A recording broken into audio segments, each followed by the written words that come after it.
యాదగిరిగుట్ట మండలం పెద్దకందుకూరులో భారీ పేలుడు సంభవించింది. ప్రీమియర్ ఎక్స్ప్లోజివ్ కంపెనీలో రియాక్టర్ పేలింది. ఈ ఘటనతో ఓ కార్మికుడు మృతి చెందగా మరో 7 కార్మికులకు తీవ్ర గాయాలయ్యాయి. గాయపడిన వారిని స్థానిక ఆసుపత్రికి తరలించారు. వారిలో ఇద్దరి పరిస్థితి విషమంగా ఉంది. భారీ శబ్దంతో పేలుడు సంభవించడంతో కార్మికులు భయంతో పరుగులు తీశారు. సమాచారం అందుకున్న పోలీసులు ఘటనా స్థలానికి చేరుకొని సహాయక చర్యలు చేపట్టారు. పేలుడులో కనకయ్య అనే కార్మికుడు మృతి చెందారు. బాధిత కుటుంబాలు తీవ్ర ఆందోళనకు గురవుతున్నారు. ప్రమాదంలో మృతి చెందిన కార్మికుడు కనకయ్య బంధువులు కంపెనీ ముందు ఆందోళనకు దిగారు. కంపెనీ యాజమాన్యం నిర్లక్ష్యంతోనే పేలుడు జరిగిందని ఆగ్రహం వ్యక్తం చేశారు. ఘటనపై పోలీసులు కేసు నమోదు చేసి దర్యాప్తు చేపట్టారు.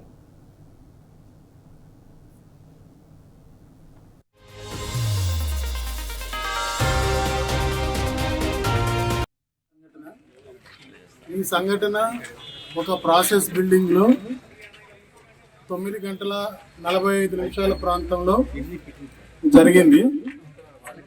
ఆ సమయంలో ఆ బిల్డింగ్లో 4 ఎంప్లాయీస్ మాత్రమే పనిచేస్తున్నారు.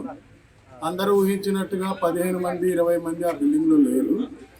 ఆ బిల్డింగ్ ఇన్ఛార్జ్ కానీ ఆ బిల్డింగ్ అదర్ టెక్నీషియన్స్ కానీ అందరూ లంచ్ టైం దగ్గర సమీపిస్తున్నందున బయటికి వచ్చేసారు. ఈ సంఘటన ఏ విధంగా జరిగింది అనేది ఇంకా నిశ్చితంగా పరిశీలించి చెప్పగలను. ఇప్పుడే నేను సిఐ గారు, డిస్ట్రిక్ట్ ఫైర్ ఆఫీసర్ గారు బిల్డింగ్ దగ్గరికి వెళ్ళొచ్చాము. ఇంకా బిల్డింగ్ దగ్గర లోపలికి వెళ్ళటానికి ఇంకా కొంత సమయం కావాలి.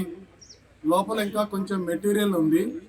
అది కూడా మొత్తం చల్లారిన తర్వాత వెళ్దామని చెప్పి సిఐ గారికి చెప్పేసి అందరం ఇటు వచ్చాము.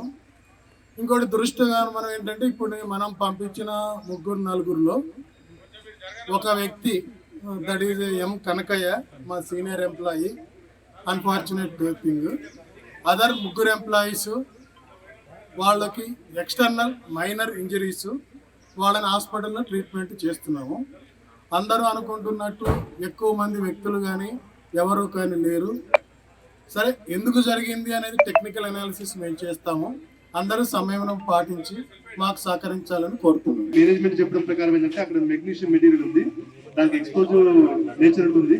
సో దాంట్లో నార్మల్ వాటర్ టచ్ అయినా కూడా బ్లాస్ట్ అయ్యే అవకాశం ఉంది. కాబట్టి ఎటువంటి మూమెంట్ ఏం చేయాలి, ఒక 1 అవర్ పాటు అది కూలింగ్ అయిపోయిన తర్వాతనే ఎవరికైనా అనుమతిస్తాం. అదర్వైజ్ ఏం చేయాలి, లోపల కూడా బోర్ వస్తుంది.